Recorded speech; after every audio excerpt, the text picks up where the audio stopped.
thought it was kind of disparaging in a way that it's like more shit. Whatever. More shit. Quick level check. Let me hear Jay Ferguson. Hey, this is Jay Ferguson speaking with his voice. Let me hear Chris Murphy. This is Chris, and I've got my mic here. I'm trying to make it so that we have eye contact. I can glance over. After that long hug. Well, at least you hugged me. Jay wouldn't hug me. Well, I was in there. I was in there for the hug for like a good 30 seconds. Did it linger? Is that creepy when it lingers? Okay. So let's get into this. Is this a tape measure from a funeral home? Yeah, you're going to be gifted that at some point in this. It's like measuring the coffin. Is that what it's for?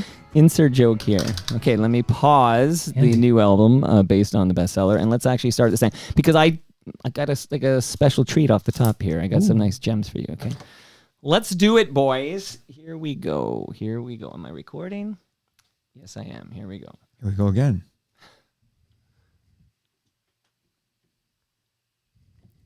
Hello, Toronto Mike. Here we go. Probably the same condition I was in that night I recorded this in 1994.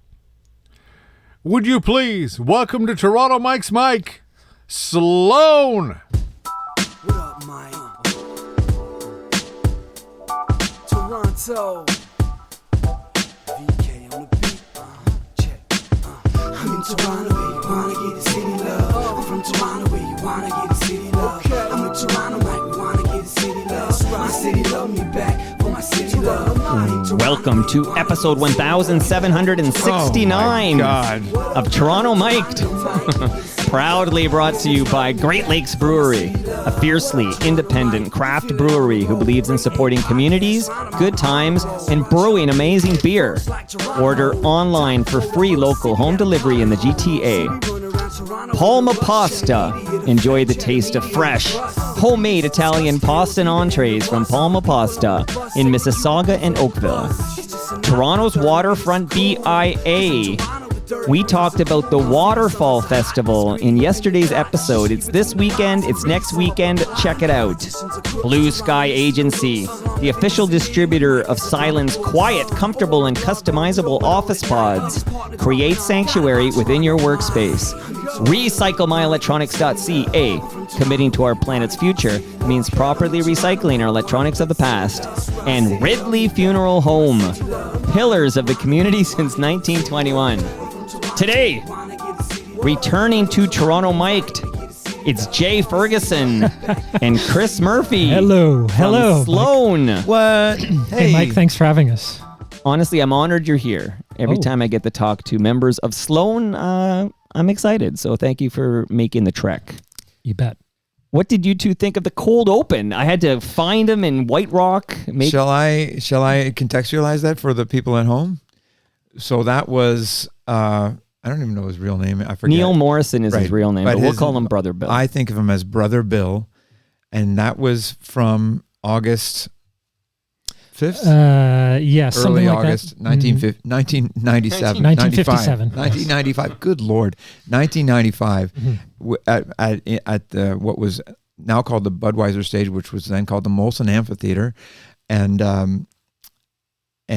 it was to have been our last show ever. Yes, that's right. We decided that would be our last show ever, even though we had a show the very next day in Buffalo and about a month later in Windsor. That's right, yes. But he came out and gave that great opening. Would you please welcome to the stage, Sloan?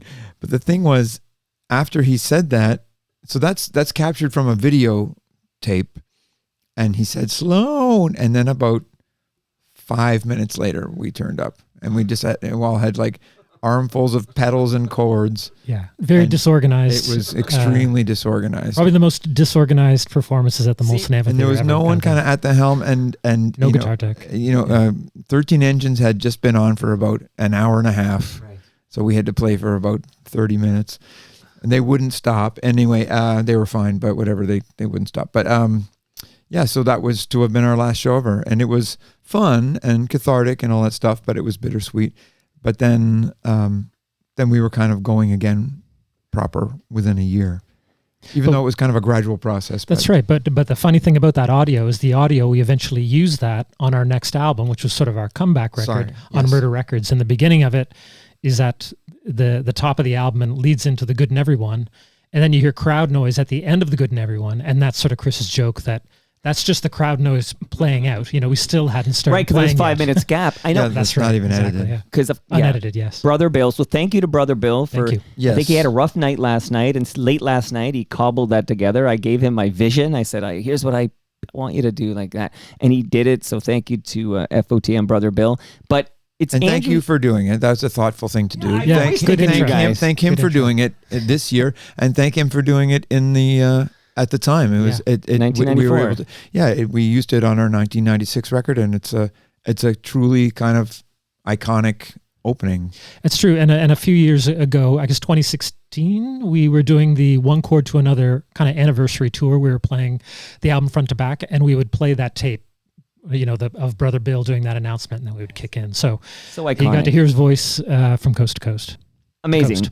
You guys are doing some press, so this is all going to tie together, but you just released your 14th album based on the bestseller.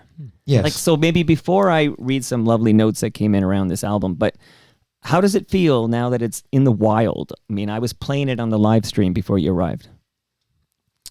I'm always psyched to have a new record. I just think I'm happy that it's as good as it is. It's not for me to say or for us to say whether it's good. I mean, I guess we're allowed to say, but everybody would say that their latest stuff is the best. Everyone loves their children. Yes, but I'm just relieved, partly because of the way that we're structured, where we don't, none of us control more than theoretically 25% of what's going on. I could theoretically not like 75% of what's going on. Yeah, that's not true. But I'm just relieved that everybody's still trying and still bringing good material. I just think it's a solid record to add to our body of work. Would you concur, Jay Ferguson? Yes, you would. Yes, I would. It's exciting to have. It's exciting to have new music. It's also exciting to have a new tangible item to hold on to, which I like. I like the tangible item. I like records and CDs and things like that. And it's another opportunity to make cool artwork. And Chris, did you bring it here? Is that you got it right there? Yeah.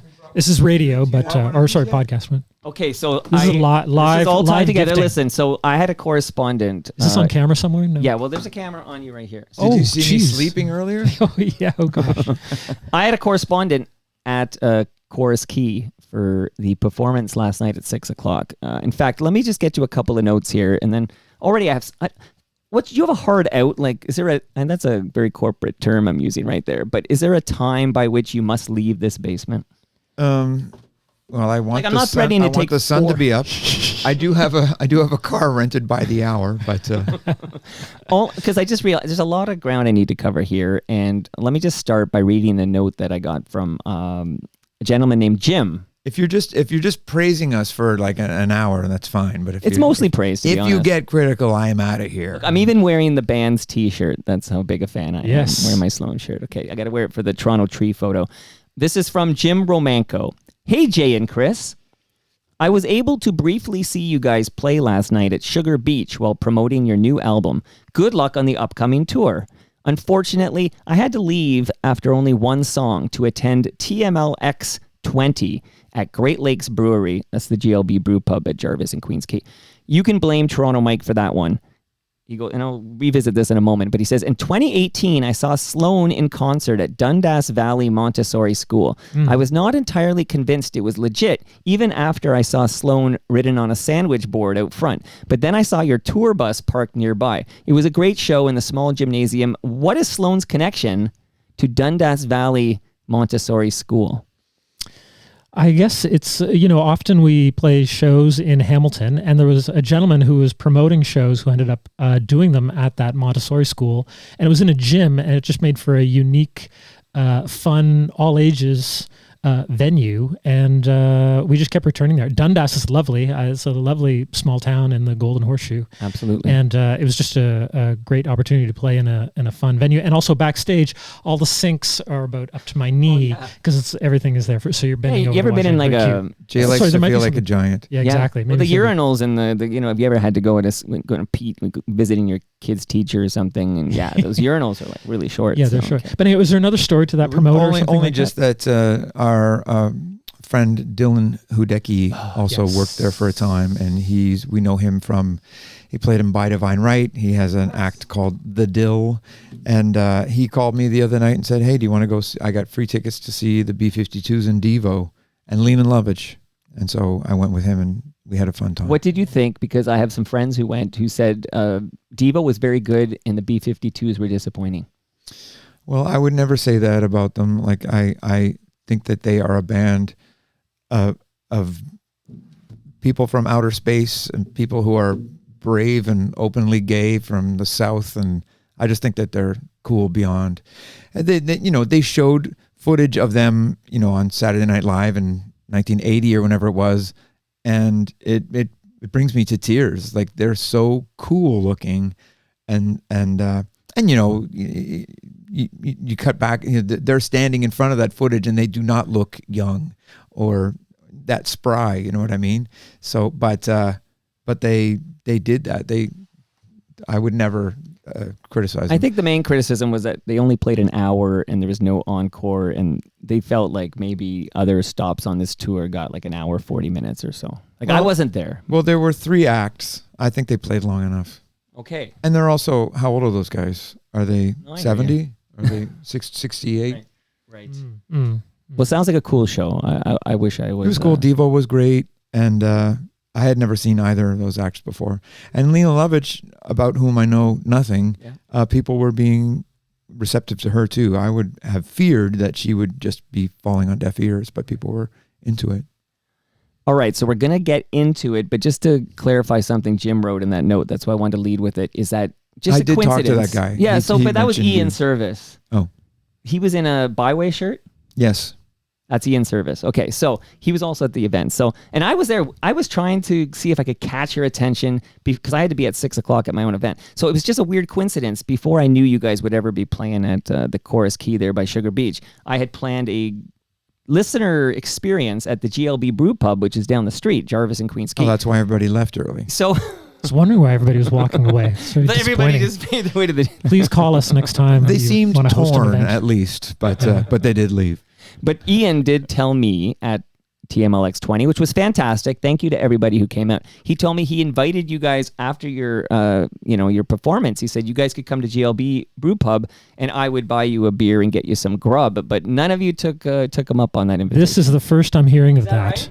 I think I may have heard that, but my son's band played up on Mount Pleasant last night, so I went straight excuse. from there did they? to there. Wow. Yeah.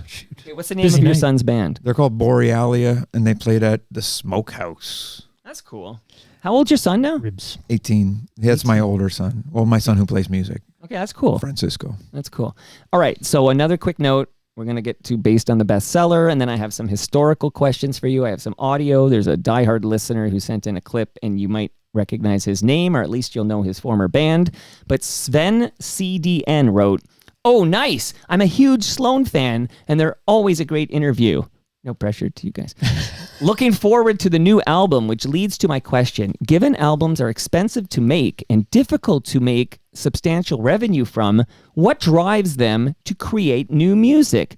Don't get me wrong, I'm glad that they do. We don't need to make new music to make to play in the summer and play. And, we haven't. One could argue that we haven't had to make any of the last 7 records we made, but because we benefit from being a heritage act that has a repertoire from the 90s when we were on Much Music and on the radio, but we just do it because we're cool. Because why wouldn't we? It takes time, money, and energy, as Sven CAD or whatever CDN suggests. But we just think it's worth it because it's exciting for us to have new records in our hands, and and add to our body of work.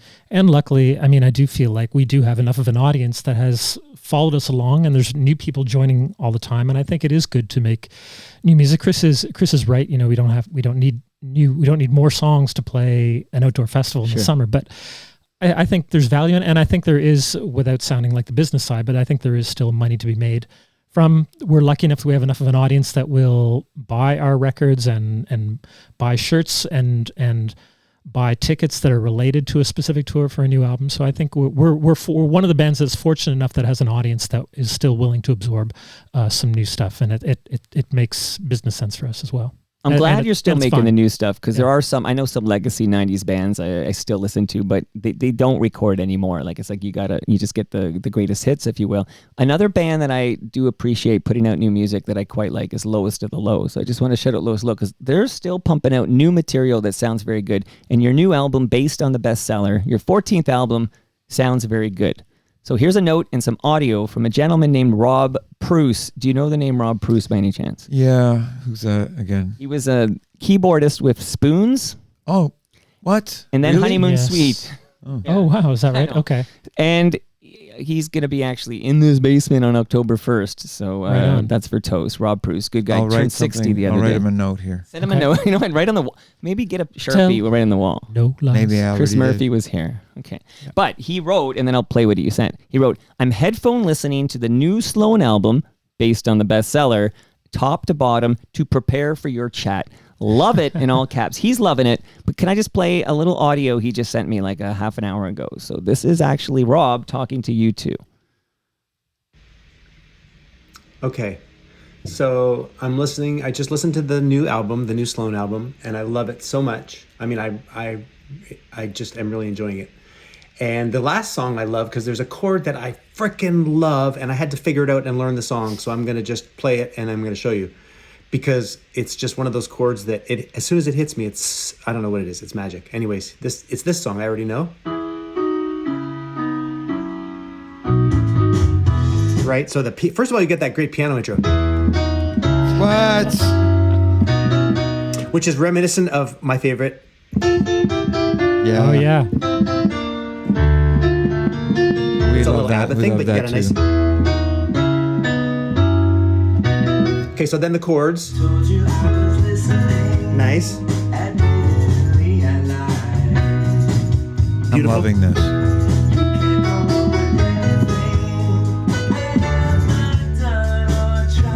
Here's the chord I love.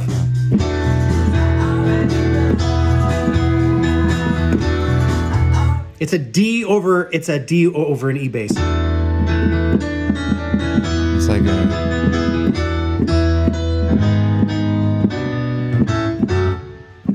Anyways, you guys, I love this album, and what a way to finish it off. Thank you. Wow, that's Wow. amazing. Well, so we have used those chords before, and Patrick shorthand refers to those types of chords as the medical drama chord. Like Grey's Anatomy? Yeah, just like sounds like The Key of Grey's Anatomy. That's the best review I've heard so far. That's fantastic. Yeah, Hear let that. this guy cook. So he's back in October 1. He'll be down here. I could get him to Tell him elaborate. to do every song on the album like that on piano. Well, That's I was fantastic. excited That's great. for him to get to the end of that song because there's a whole it modulates, but then it gets back into the home key. Whatever. Maybe you couldn't figure it out. Well, here's what I pitched to you guys. I'll be He in your clearly knows Chris. that. I'll set up my studio in your garage, Chris Okay. Murphy, All right. and all four of you have to be there. Oh, here we go. But Jay knew I was going to pitch this. Be I'll easier to have- get all four members of Honeymoon Suite in there. Or five. Oh, I've Five. had them.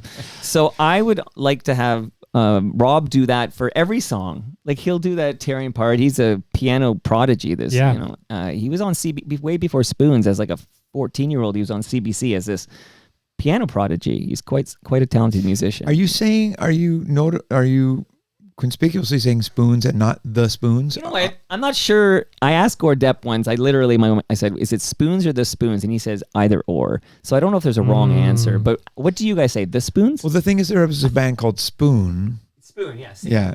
Who are after Spoons. Yeah. Yes. Right. So I would have always said, and I Spoon. still say the Spoons. I feel like when I can picture the Tell No Lies 12-inch single that I owned as a child, I thought it said Spoons, but I could be wrong. I'd need to see the actual thing. Anyhow. It's one of the great Canadian debates. Spoons or the spoons. They've got great songs. Spoons. Yeah, there's some. Well, one of their songs was Romantic Traffic was the big one. Romantic Traffic was Arias and Symphonies. Right. That was a big one. But Romantic Traffic had the memorable video because they filmed it in the subway system. Yes, that's right. And Rob Bruce has a co-write credit on Romantic Traffic. Nice. Good for him. That's great. I love Tell No Lies. classic. That was the one I quite liked as well. Absolutely. No. Yeah, was that a hit in the States? That's a great song. I don't know. I don't think any Spoons songs were a hit in the States. I don't think so either. I don't say, but that's their problem. I'm now like There's still time. I'm now quoting the hip. They have that line. It's better for us if you don't understand. And locked in the trunk of a car. And now whenever I hear about Americans trying to figure out the tragic hip, I'm like, who fucking cares? This is specific to the tragic hip. Like, it's better for us if they don't understand. Like, fuck them if they don't get the spoons. Can we swear on this? Yeah, I just did.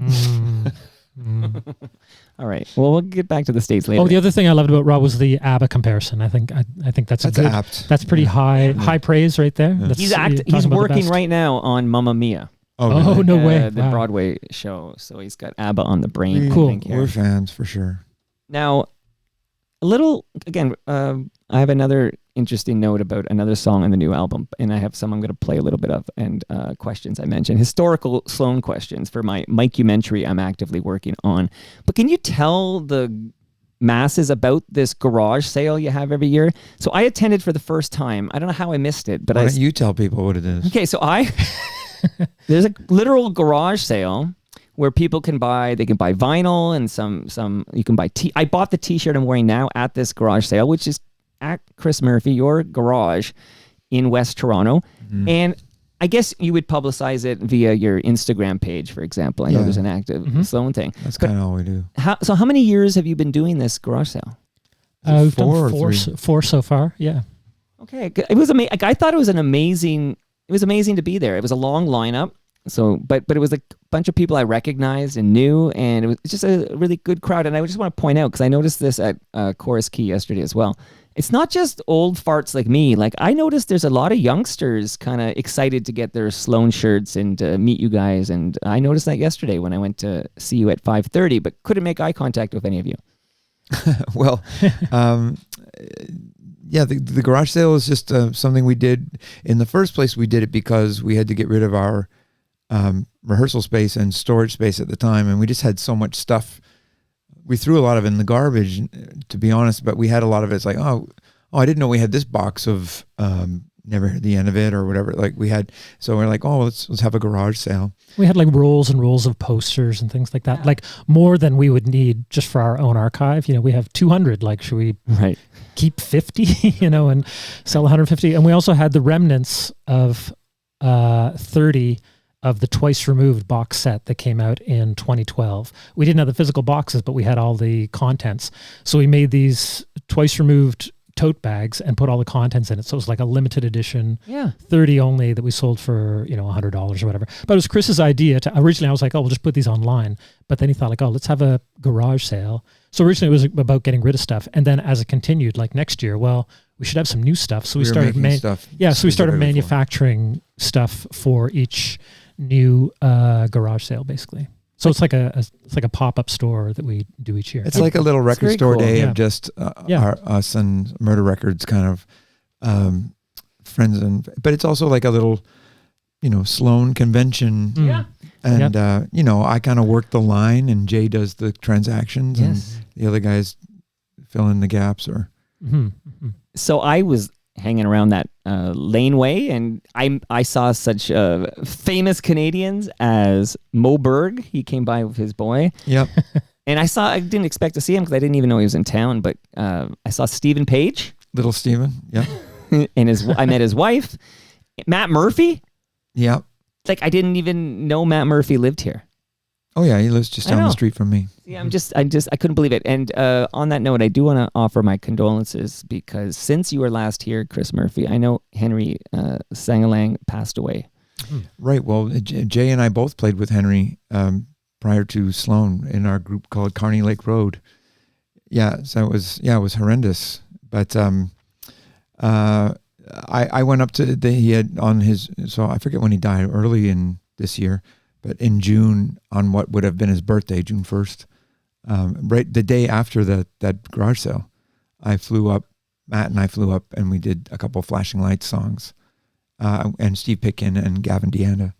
So it was, we were laughing a lot, but we were crying a lot. It was heavy. Yeah, it's too bad. I was reading what you wrote online. I'm sorry for your loss, because no Kearney Lake Road, no Sloan. That's true. Mm-hmm.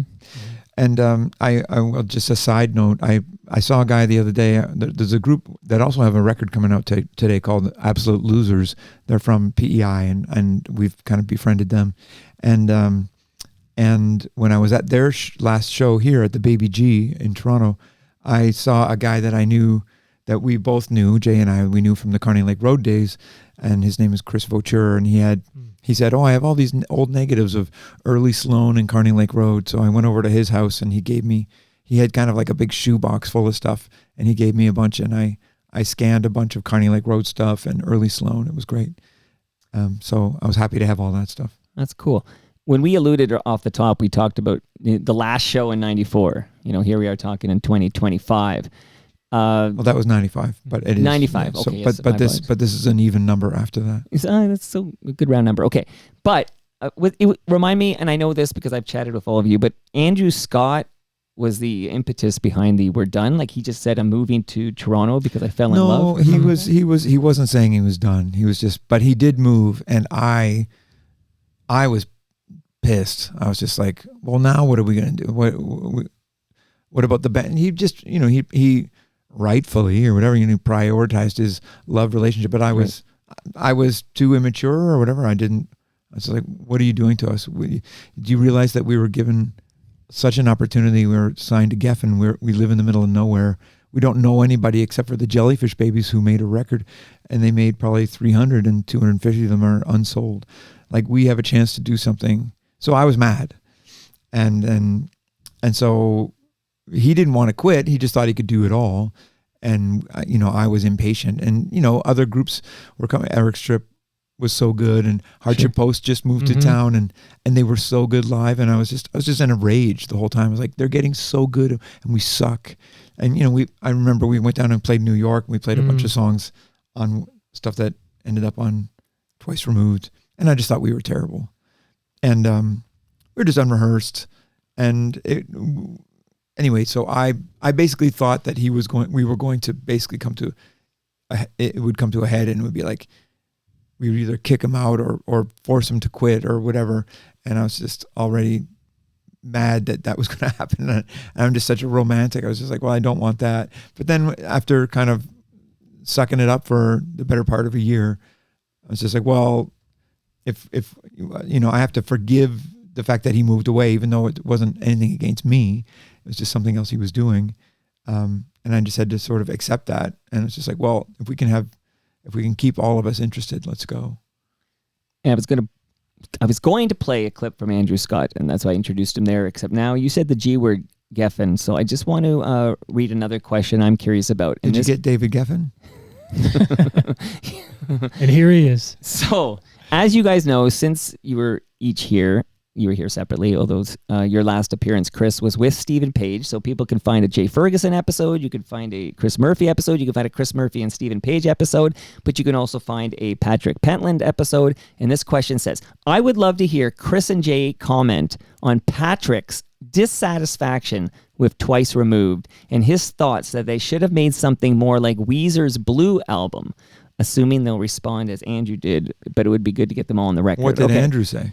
Andrew said that he didn't like Twice Removed, and then he said the same label, I guess, had the Blue album from Weezer, which was produced by Rick Ocasek, and he said when he heard that, he realized that was the album that Sloan should have Wait a made. minute, that's what Patrick said. Patrick said this. That's not what Andrew said. No, this is Patrick. Patrick. I thought you said that. No, I was going to go. I switched it up because you said Geffen. I'll come back to Andrew in a minute. This was Patrick. Okay. Dissatisfied with Twice Removed. I know that that hot take.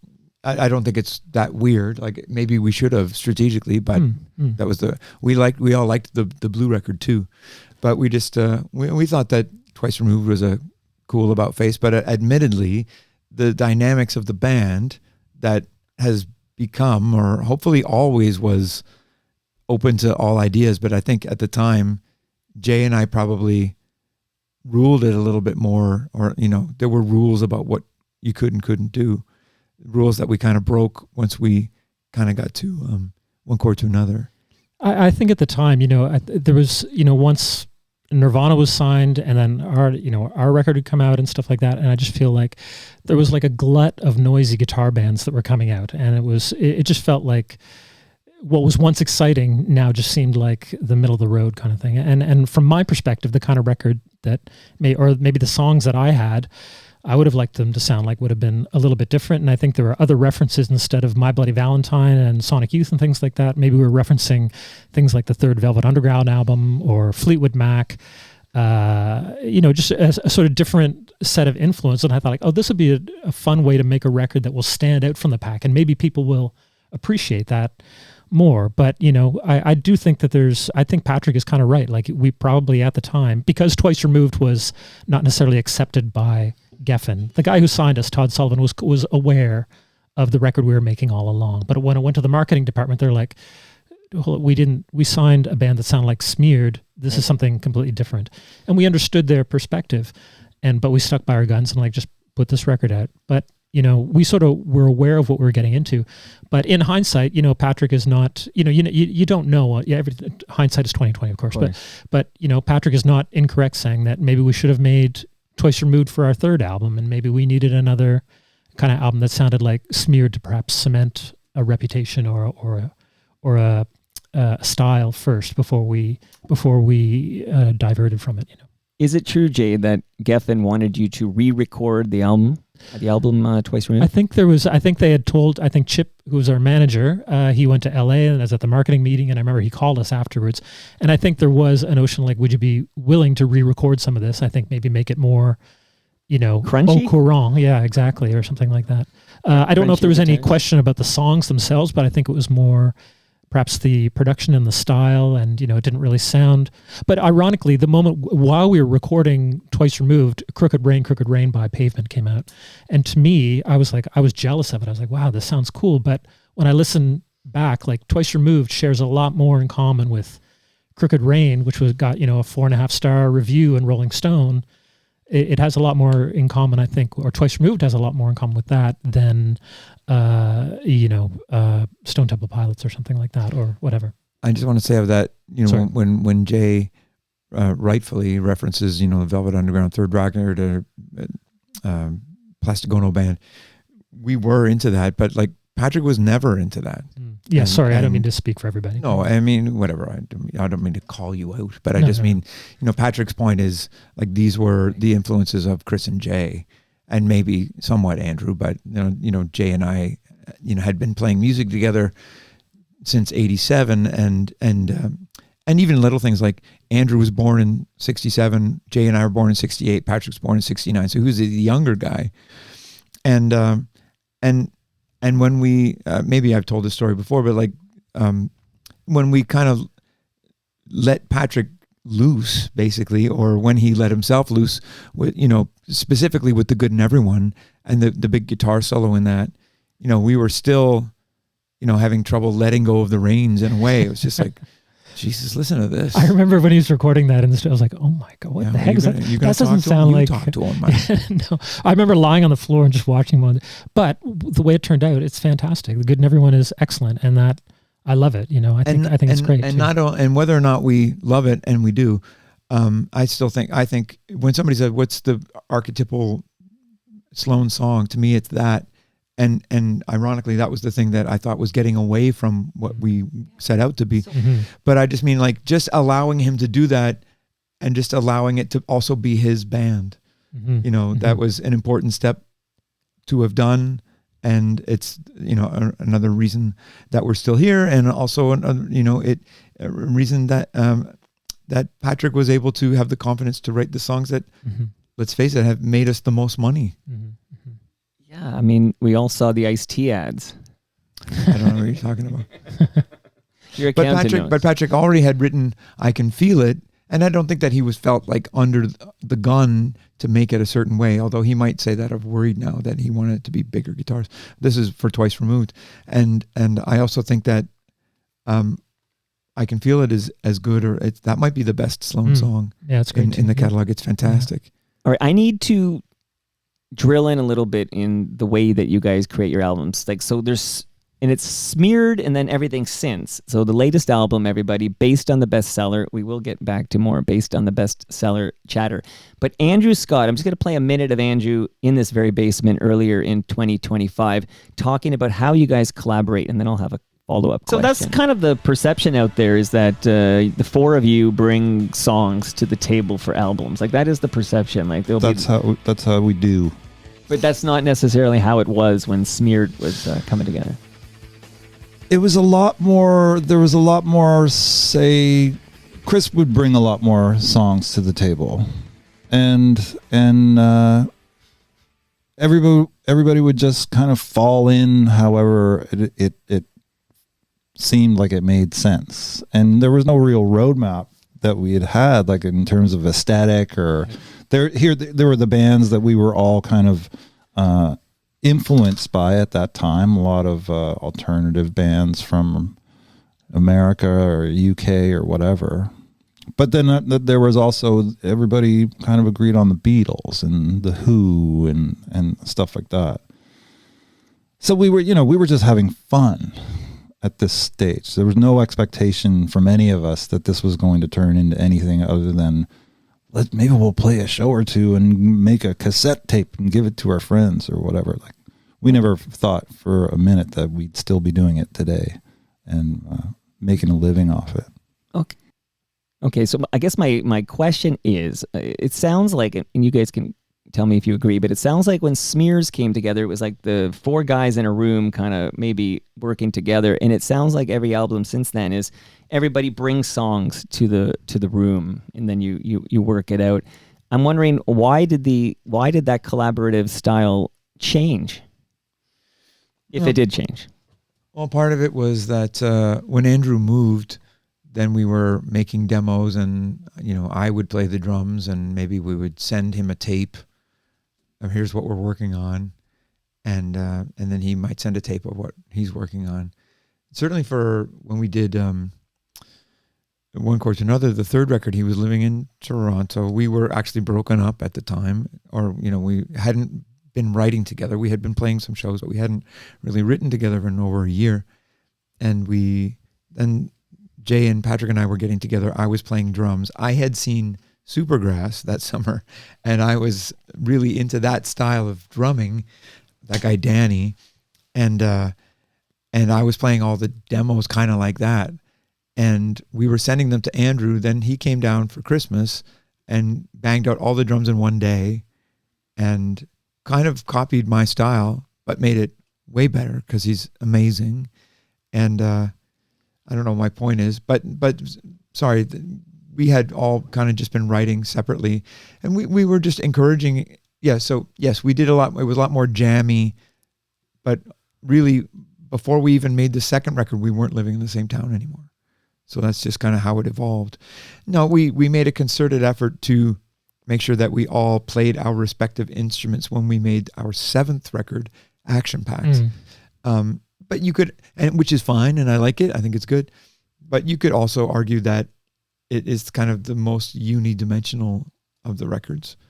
But it was a fun experiment. I didn't like it for a while at the time because our schedule was slowing down, and that was our latest record for 3 years, and it was driving me bananas. But there's nothing wrong with it. It's interesting. But there's no Andrew songs on that record. It's the other thing that's not technically. I would dock a point. I would dock a star. You lose points for that. Okay, Jay, what do you like? How would you describe the collaborative process for the four members of Sloan for this 14th album based on the bestseller? I think it's kind of different for every. I think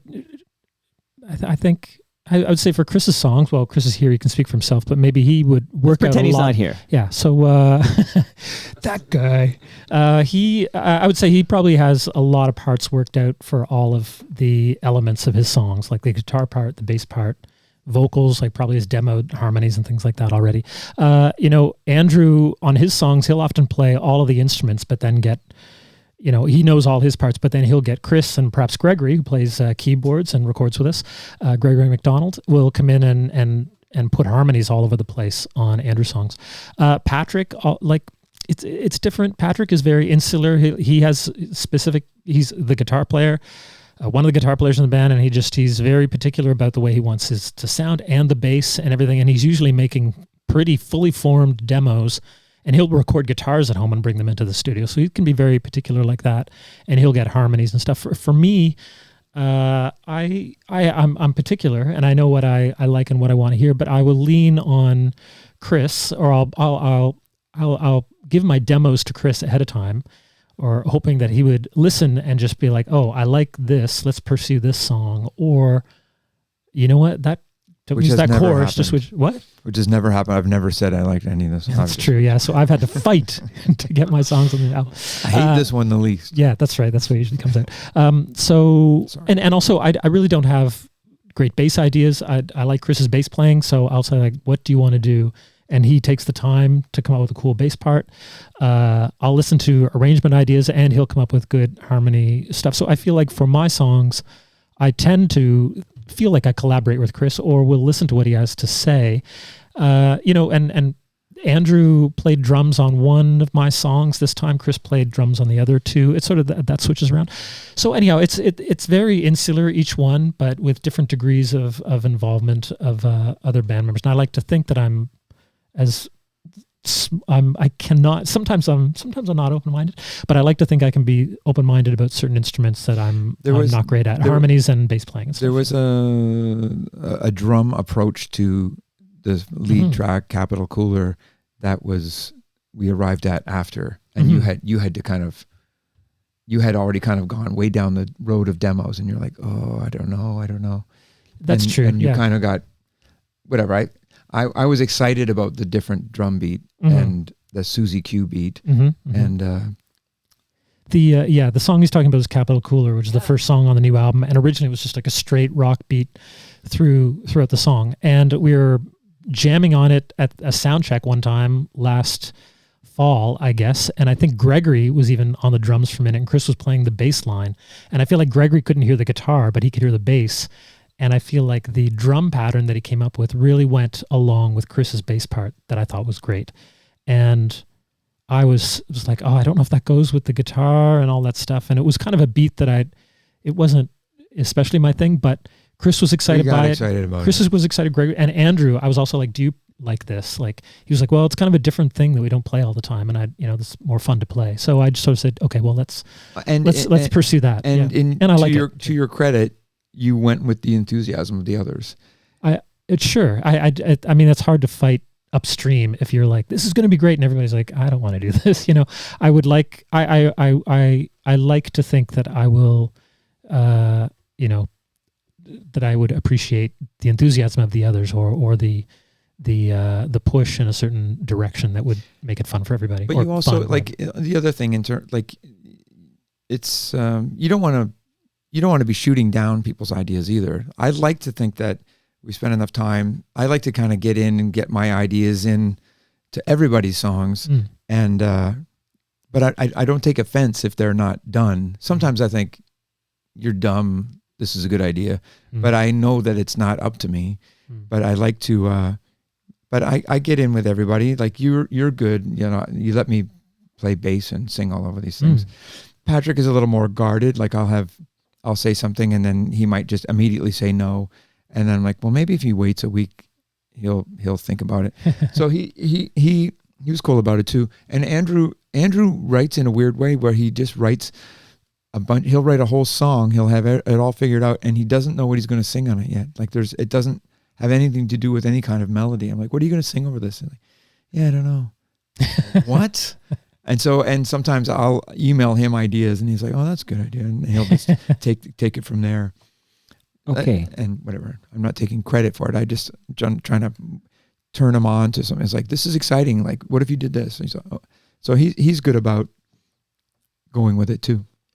Okay, I have more questions, as you can imagine, but I want to play a clip from Patrick. I don't think you've been listening to others for the last 5 minutes. You can probably quiz me, and I'll nail it. I do want to just quickly give you some gifts because you're here, and then we'll get into a Patrick clip, and that'll lead to another question I have for you too.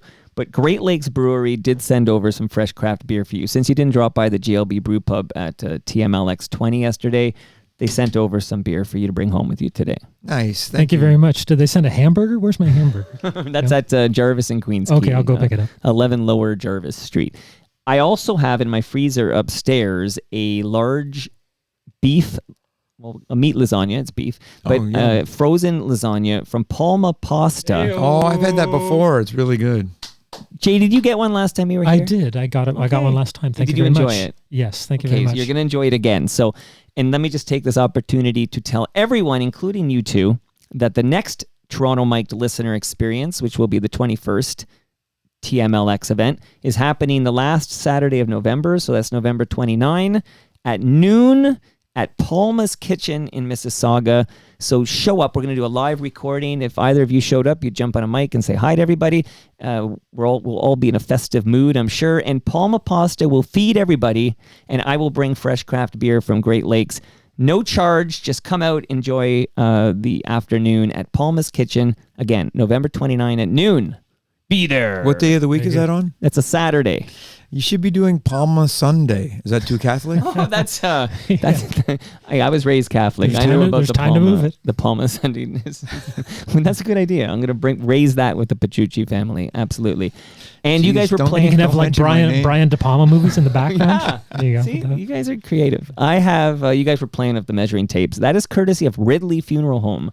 So you each get a measuring tape. Oh, great. Measure That's what you good. wish, Jay and yeah, Chris. I wanted to do some renovation at home, so this is going to come in super handy. There you go. Absolutely. I'm measuring something right now.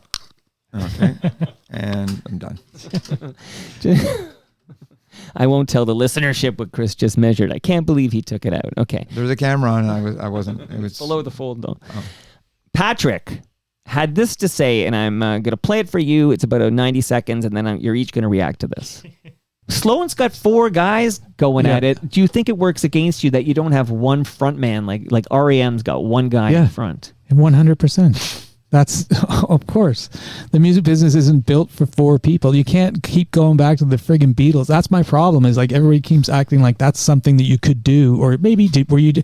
No, that's just, again, that's a whole other thing. That's just a pop thing, like a boy band thing, and that became something else.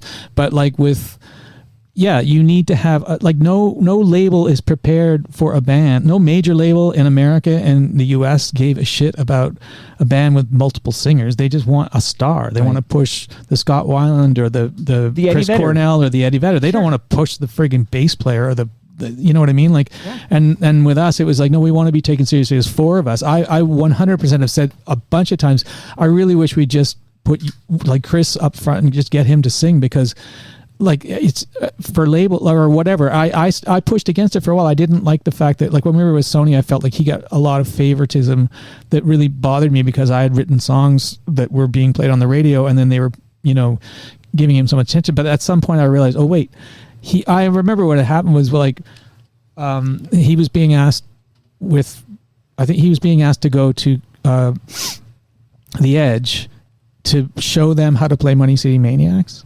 I wasn't asked to go. It was my friggin' thing, and they didn't ask me to go. Yeah. And so, and I was like pissed, and I was really mad. I hurt, because it was just like, really, I wrote that, and you're gonna get him to go do it? Like, I can't even go down. Like, I'm not. What am I? A hunch? Like the fucking Northern? Yeah. All right, lots to unpack there, but what do you think about this? Patrick wishing that just put Chris Murphy out front, handsome mofo. Then it's more marketable having like an Eddie Vedder up there. Well, there's still time. And he's not a hunchback. No way is he a hunchback. I'm just kidding. He's probably correct. I mean, maybe that is the case. We did make it hard for ourselves in a way. I guess, yeah. At the time, but I think that when you look at what we've done, it's understandable. Sure, yeah. But I mean, his perspective, I didn't know that he felt that way. I mean, he said therapy. I'll invoice you later. Sure. No, but I mean, he sort of said, I've been saying it all along. It's like, I guess I hadn't noticed him say that, but I didn't realize that he had felt that. But I do recognize that perhaps that is he could be correct there. But yes, and he was going back to the Beatles, and that is sort of I've always said, like, oh, but what about the Beatles and Kiss? But maybe it's because they're more in boy band territory. Cars did than it. Led Zeppelin. Cars had too. Yeah, Cars, the Corrs. The Eagle. I mean, the Cars and the Corrs did Queen, it. like there are multiple writers and all, but Freddie is the guy at Queen. The Eagles had multiple singers. Yeah, the Eagles did. Yeah. The Dixie Chicks. Sorry, the Chicks.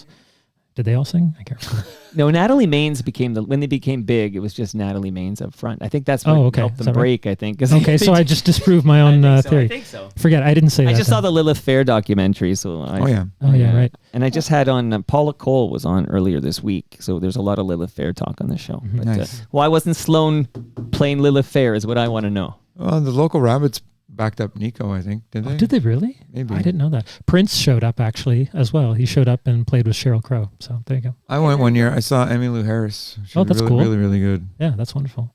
Well, the Pretenders played Lilith Fair, and I think only the lead singer is a woman, I think. That's Right. At this stage, yeah, I don't know if they've ever had another woman over the Okay, so many members. But she's iconic. Awesome. if I may, now this is Mike talking for Mike because I can't speak for anyone else.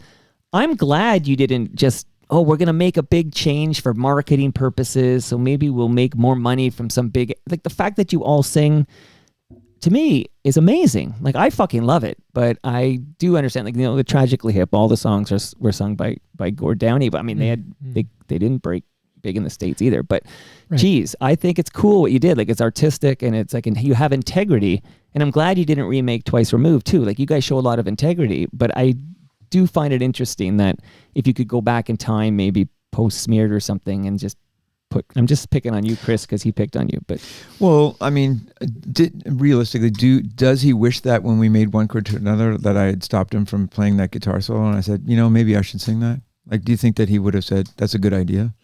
Like, I don't think so. I think our band developed naturally, just the way it did. I think if you try and make a choice, like whether it was making, say, Twice Removed I don't know if that's a I don't know how I'm saying it here. I feel like if you listen to other people who say, here's what you should do to make it big, and it doesn't work out, then where does it leave you? You know what I mean? Well, even I think more empty feeling. More empty feelings. Like, I changed.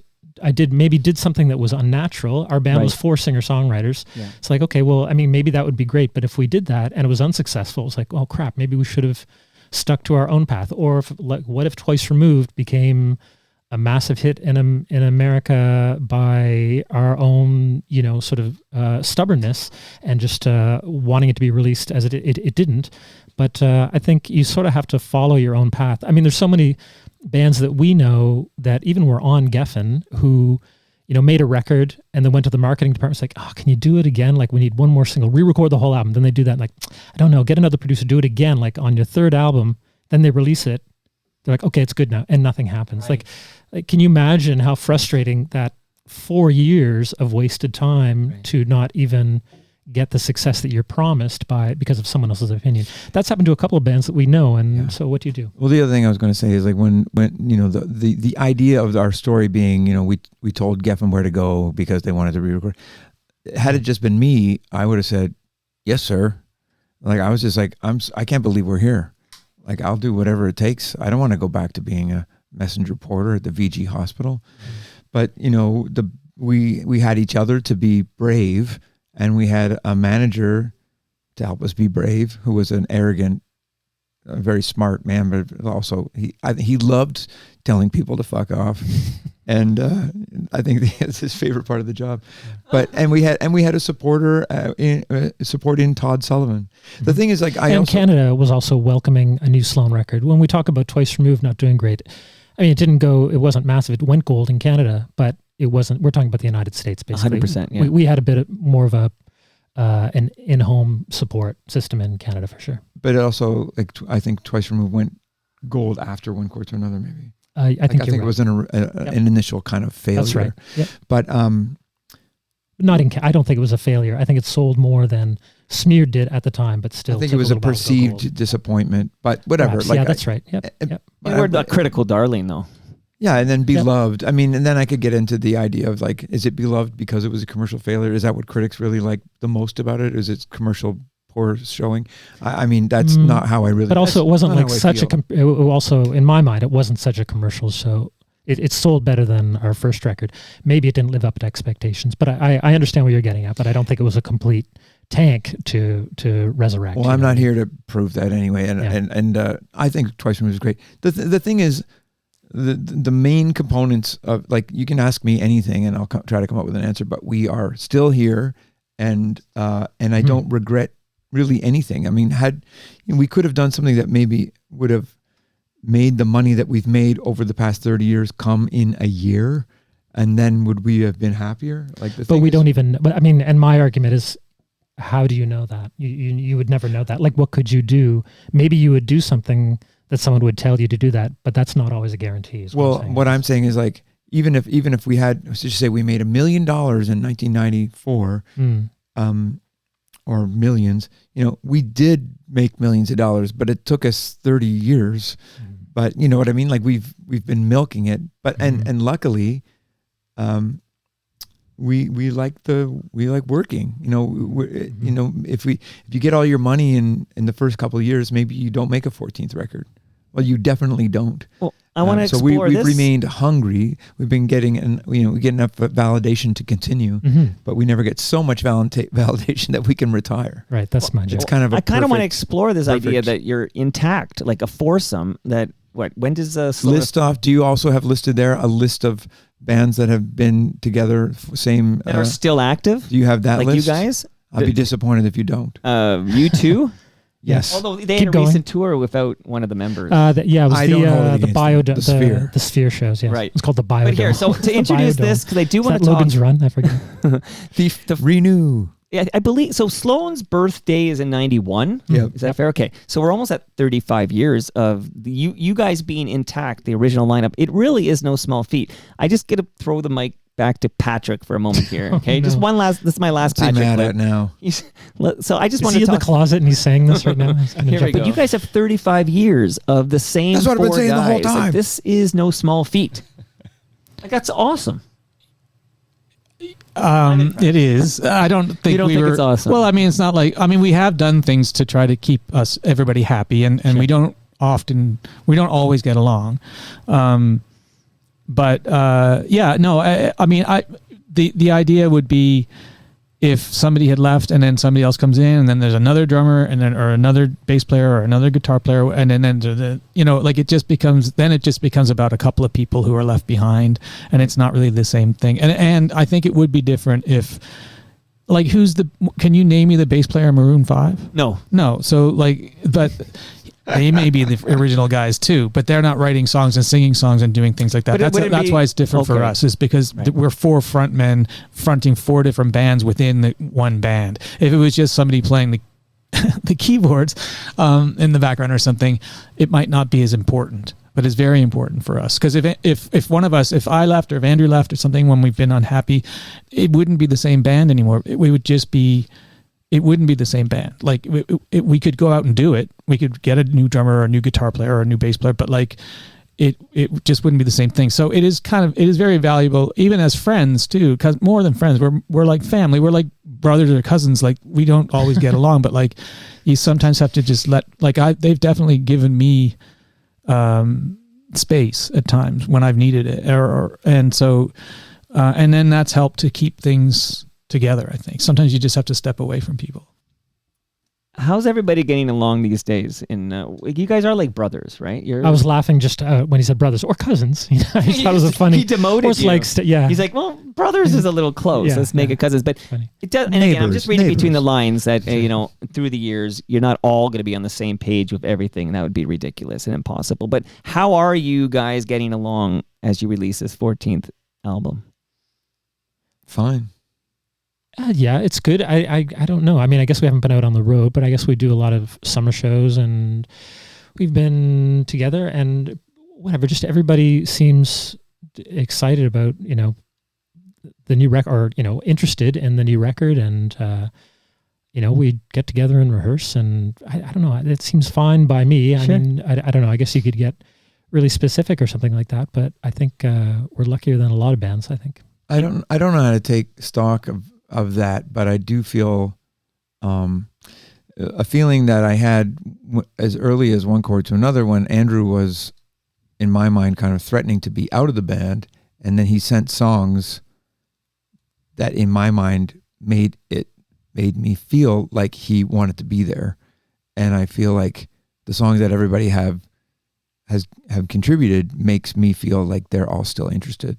So that's about as good as an indicator as I can conjure. Well, you're still together. You're not only making new music, which you can pick up now, the new album, but you're also going on the road. So I'm just going to let the listenership know that if you go to sloanmusic.com, you can see new shows. Sloan's got some show dates up starting October 16th in Sudbury, Ontario. So there's some Sudbury. You're going to Charlottetown. Yeah, I'm from there. I was born I know there. you are. And then you're going to Halifax. So there's some, you're going. Jay was born there. I'm from there. Look at that. Then St. John, Moncton, and then you're going to the West Coast, some Victoria, some Vancouver, Lake Country. I don't even know Lake Country. That's exciting. Vernon, Sherwood Park. That's not far from where my wife is from. That's Edmonton, yeah. Calgary, Regina, Saskatoon. I won't run down them all, but you'll be back in Ontario. No, we're getting back to Ontario. This is Toronto Mic'd, and I'm building up to tell the Toronto Mic'd listeners know March 21st, 2026, Danforth Music Hall, Sloan. Be there. The reason we chose the Equinox is because we share everything equally, and we just wanted. We're playing actually at sundown on the Equinox. Is that true? Is that the Equinox that day? How would you know that? We talked about this. Every year. Spring Patrick's starts idea on at the 21st of March, right? So, quick question about Guelph, real quick before I forget. So, Ian Service is the guy you met yesterday in the Byway shirt. At least he talked to you, Chris. Mm-hmm. He says, please ask Chris Murphy if he knows Bryden from Guelph. Bryden? From Guelph. I don't know what this means. The answer is yes every time someone asks me on the air if I know them. Sure, Bryden. They have sort of brownish, blonde, black, blonde. The answer is between 5'2" and 6'5", somewhere, that guy. That's funny. The birthday boy or girl. May I ask about the, if you have any update, you may opt out of this one. I'm not going to pry any further if you wish to. Chris Murphy, this is for Chris Murphy, but do you know how things are between your Trans-Canada Highwayman colleague Stephen Page and his former band, Bare Naked Ladies, which, by the way, also had 2 lead singers before Stephen left the band? That's true. There you go. Yeah.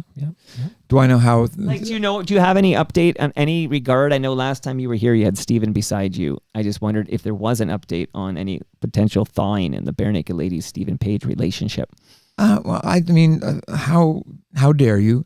But no, I told you the story that Tyler called me after he heard. Well, Stephen you didn't say it to me in here. public, so this is my way of finding out if you're willing to put that in public. Tyler called me and went back when Stephen and I were on here, and he said, "Oh, I listened to that show, and it was so funny, and Stephen was so funny, and it made me miss the guy, and you can tell him that." So that was a nice thing, a nice little olive branch. I don't think they have much of a relationship. I think Ed and Stephen texted when Brian Wilson died, and but we did. Sloan just played with Bare Naked Ladies the other night, and whatever. I'm friends with everybody, but we don't. Well, I was texting Ed and Tyler, and they were like, must have seemed weird seeing us play all those Trans-Canada Highwaymen songs. Like they're just joking about it. That's true. Yeah. The reason I asked that's because when you shared, we were at the. There's the Junk House album right here. We were at the Tom Wilson, the Beautiful Scars musical. That's where I bumped into you and your sister. I saw him there. Yeah, my sister Allison. You shared some stuff, but you share when someone shares something to you, privately. I don't put it on Toronto Mic'd, right? Without you just ask them on the air about it. But Jay will. I wasn't going to pry. If you didn't want to tell that story, I was going to move right on. Okay. But it's nice that Tyler Stewart. Yeah, it was nice. Well, he said that he listens to the show all the time and he loves it. And I love Tyler Stewart, and I know that I can say that I talked to Kevin Hearn, who does have a good relationship with Stephen Page. So there are members of Bare Naked Ladies. Kevin, I was on Stephen's maybe 50th birthday Zoom a couple of years ago, and Kevin was on there. Yeah. I see Kevin in town. I hang with the guy Kurt Swinghammer, and Sam the Record Man. Exactly, and Don Kerr, and I play ping pong with those guys, and I see Tyler around. I see Kevin. We'll come to Kurt's house for Christmas or something. I see those guys. I see Ed less, but I text with him sometimes. He's always flying. He flies. Exactly.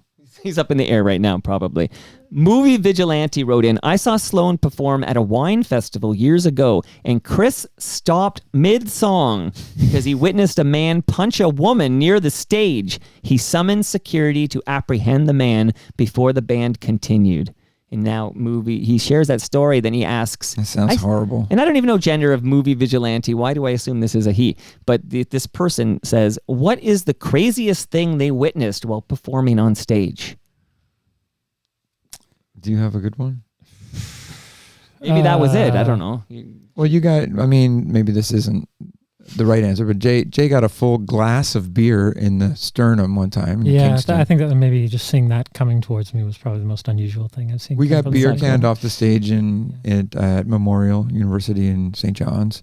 And also, you know how they serve booze or serve beer in red cups or plastic cups. Sure. They were serving them in cans, and full cans of beer are heavy, and empty cans of beer collapse conveniently into throwing stars. Yes, exactly. So there's a reason that they serve beer in plastic cups. I was at an Edge Fest at Molson Park once, and Cake was on just before Nickelback, believe it or not. This was Cake, the Nickelback. The Nickelback fans were throwing everything at Cake, and they ended up leaving the stage after 3 songs. It was really unfortunate. So sometimes it doesn't quite work. Okay, so I'm going to play one more clip, and this one is from...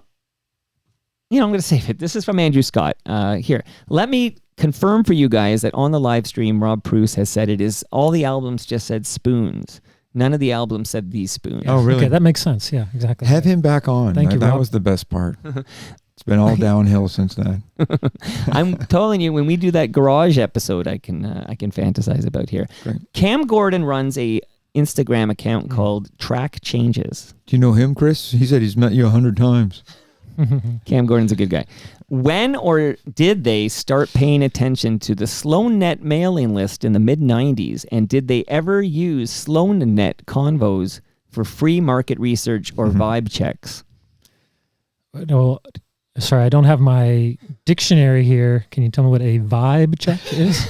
Well, if I could... Are people digging your stuff? Would we? When I feel like when SloanNet was around, I don't even know if I had a computer at home. Like I would go down to the Murder Records office and check my email. Like I had to walk from home to go to an office, check the email. I remember these days. So that's kind of, SloanNet was a very early internet message board going on about Sloan. I don't think I checked it regularly to see what people thought of our recent shows or recent albums at that time. I don't know what that would have even been. Twice Removed or One Chord to Another would have been that. Yeah. It's 96, I think of it as. Yeah. It's a great resource that exists out there, I suppose. But it was really interesting. We weren't really paying attention to it. And if anything, we were probably, Patrick especially, I think, was kind of perturbed by it because they would be kind of like internet gossip or something. It affected us specifically. I can remember, so this is 95 when we said we were breaking up at the end of 94, and then we weren't really telling the press, but we had told friends, and then of course, so it wasn't going to be in the press, but now there was essentially some sort of almost proto-social media. So people were talking about, well, Chris told me that they're breaking up. So it was getting into, it's like, is Sloan breaking up? And so that started, on a small scale, a little, controversy, but the sort of the online fandom, like our band goes back far enough that we were early in on that. Sorry, it wasn't us, it was the fans, and that's a story that's probably worth telling, but we're not the ones to tell it. But I know some of the people who were early in that. The guy who ran SloanNet, his name was James Covey, James R. Covey, is that how he went? Mm-hmm. And, those guys, Adam Rodenizer, the Rodenizer brothers, and Sean Pelly, and all those, and Katrina and Marnie, like they were all in early on that SloanNet, and talking about all the kind of Murder Records acts. And I have another just quick thing about that. I think the message boards that happened in the late 90s, early 2000s, I feel like they were, a lot of Sloan fans really love Between the Bridges, and part of me has just turned on to the idea that maybe part of the reason they love it so much is because there was so much discourse about it through message boards, and so many people kind of communicated that way. I wasn't communicating that way, but I think a lot of fans met each other that way, and dug deep into the analysis of music in a way that was beyond, the article that they read in Exclaim or something. Yeah. Okay, quick shout out here to Blue Sky Agency, and specifically Doug Mills at Blue Sky Agency. Doug has forged partnerships with established office furniture brands like Silent and Green Furniture Concept and Rouillard, and he's eager to chat with any and all Toronto Mike listeners looking for dynamic and creative work environments. So write Doug. He's Doug at blueskyagency.ca. Let him know you're an FOTM, and pick his brain. He's a good man. And Recycle My Electronics. I just want to let people know that if they have old electronics, old cables, old devices, you don't throw it in the garbage. Those chemicals end up in our landfill. Go to recyclemyelectronics.ca and find out where you can drop them off to be properly recycled. Yeah. Gentlemen, I want to get back to this new album because I just have a couple of questions about the new album, and it's called Based on the Bestseller. Are you aware, even though this just dropped, I think it dropped at midnight. Is that right? Did it drop at midnight? You bet. Oh my God, it just dropped. I can't believe how many times I've already heard it. It's great, but there is some huge controversy online, no. okay? Huge controversy. And we're going to lean in on this one, okay? So Far Down. So Far Down is a song on the new album by Patrick Pentland. Am I right? He wrote that one, yep. He wrote that one here. Is it intentional or is it an homage that it has the same hook as Barney Bental's CanCon staple, Something to Live For? I was aware that he was saying, got something to live for, a reason to do more, that was a Barney Bental song. I don't think it was a specific reference. If you look back, the expression got something to live for predates the Barney Bental song. But I don't know. I think that's the first time I ever heard that. Got something to live for. Just kidding. Yeah. But Your Honor, I don't think there's any... No, I think it might be an homage. I know I need to ask Patrick this question, but I wonder if it's an intentional homage. We have talked about it, but I don't think that he... Definitely not. Huge that's controversy. Not his over. But It's into Love and Raucous, Jesus and Mary Chain and Barney Bental. Yeah. Not Barney Bental and the Legendary Hearts. Yes, just into the Legendary Hearts, not so much Barney Bental. I'm unfamiliar of the Legendary Hearts' work with Barney Bental. I know there are other stuff. Yeah. No, that's a cool song. But I don't think he's referencing it. But that's cool chords and melody and stuff. That was good. Twists and turns, as you might say. To Patrick's song. Yes. Yeah, but I think we're just going to listen to this. That was a different song now. Different song. I'm just going to bring up a fun fact I learned from Instagram, Andrew Scott on Instagram, and then it's going to lead to one last clip and then final question, and then the biggest question of all. So this is an Andrew Scott penned jam, right? Yep. Yes. No Damn Fears. Text me every night. Don't tempt me, I just might. It's never been so expensive to find the time to come to your senses. I won't ask you for a lie.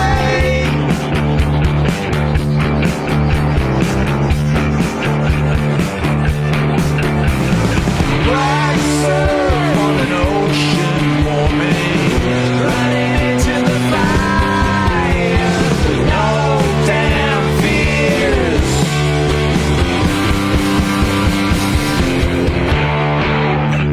There's a lyric in this song. If I wait long enough, it'll actually we can hear it. But it says this: ice raids and the death flag flying. This is the time to rise. The interesting fact that Andrew Scott revealed on Instagram is that I guess there's an error on the lyric sheet where it's instead. That's my fault. Is that your fault? Yeah.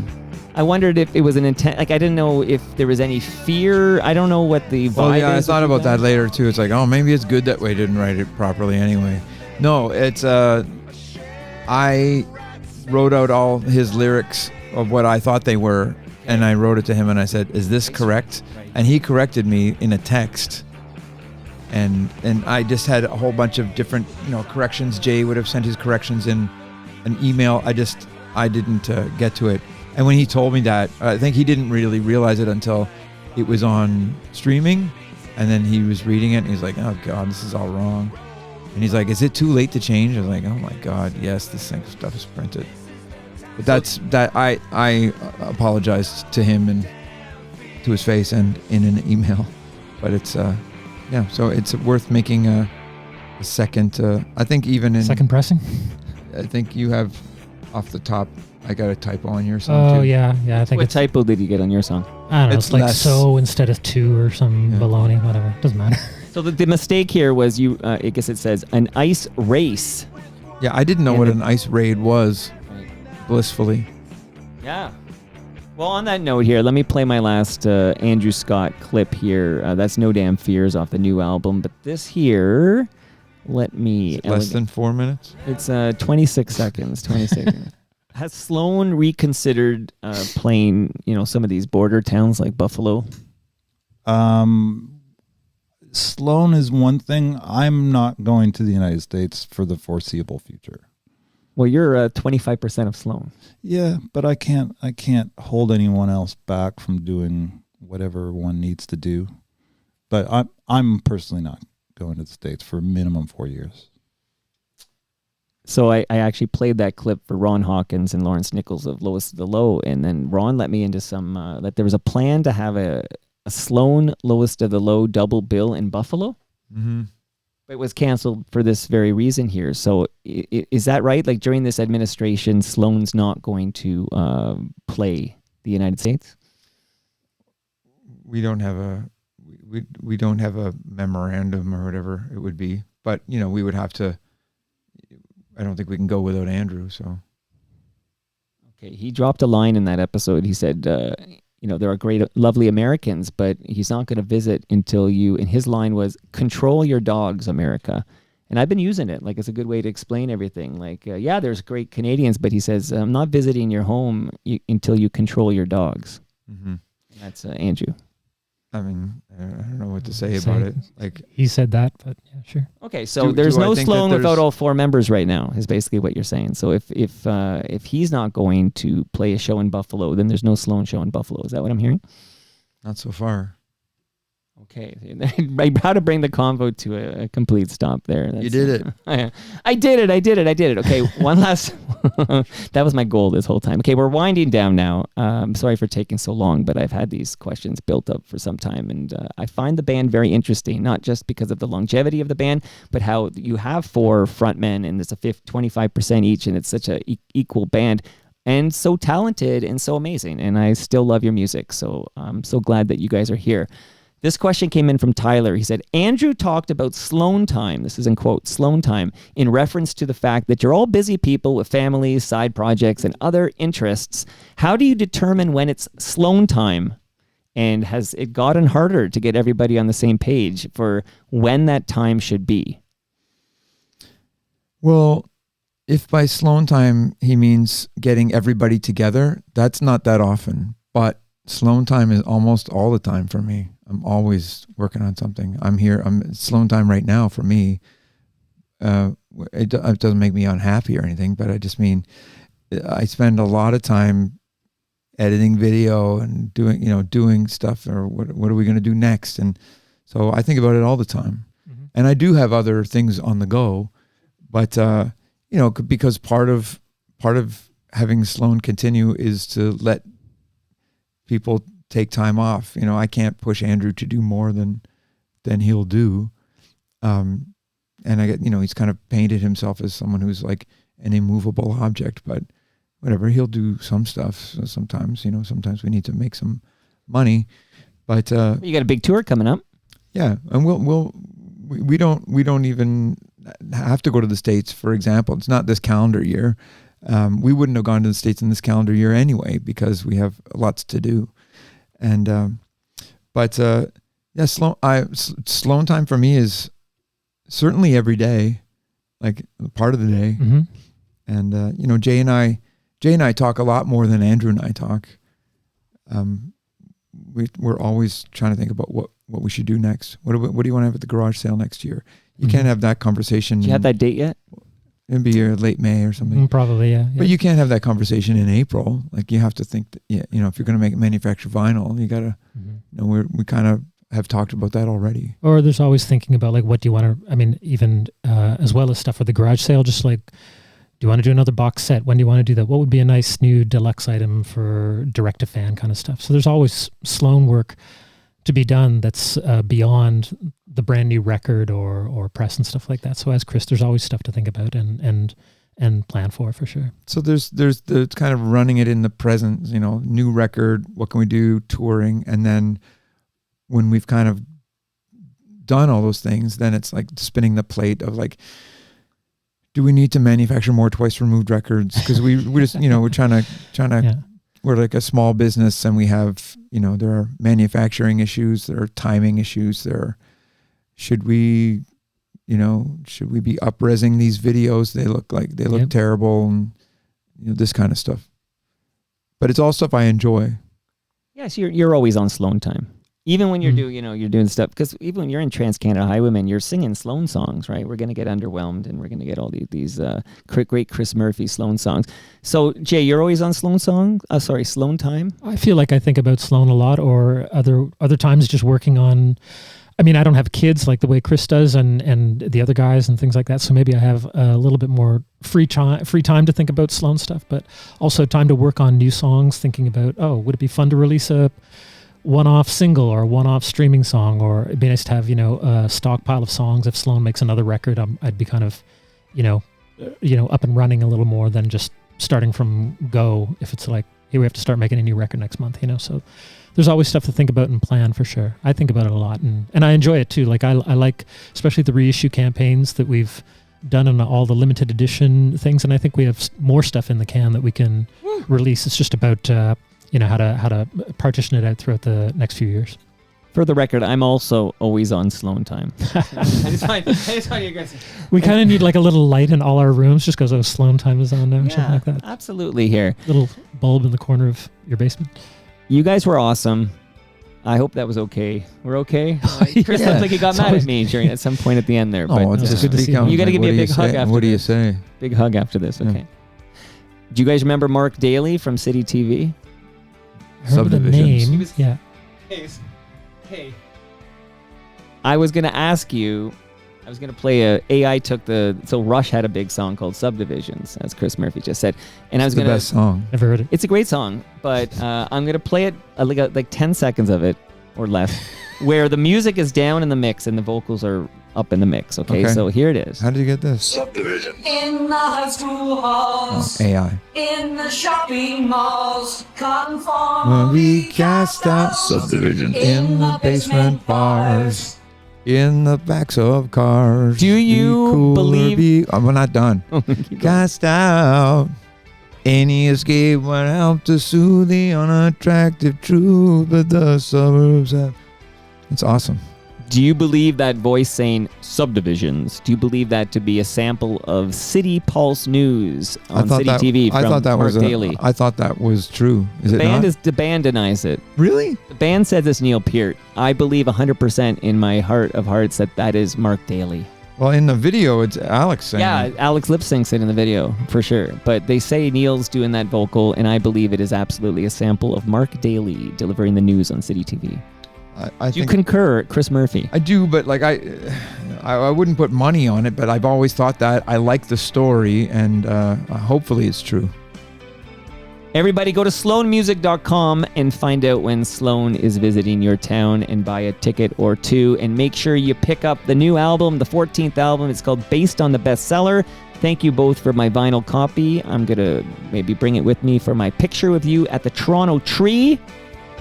And this version, by the way, of Rosie and Grey by Lois and Low was put together by the aforementioned Rob Pruce. So Rob's all over this episode. He's talented. He's great. And shout out to Bryden from Guelph. Okay, whoever that is. I know that guy or girl. And that, yeah, right. And that brings us to the end of our 1769th show. Go to torontomike.com for all your Toronto Mike needs. Much love to all who made this possible. That's patrons like you. Go to patreon.com/Toronto Mike and become a member right now. I'm actually posting there. Great Lakes Brewery, thanks for sending over the beer and for hosting us yesterday. Palma Pasta, they'll be hosting us on November 29th at noon. I hope to see you all there at TMLX 21. Toronto's Waterfront BIA, listen to yesterday's episode about the Waterfall Festival. RecycleMyElectronics.ca, Blue Sky Agency, and of course Ridley Funeral Home. See you all Monday when Peter Gross, speaking of City TV and Mark Daly, Peter Gross returns to the show. See you all then. Thanks for having us. Thank you. Here's to another 17,000 episodes.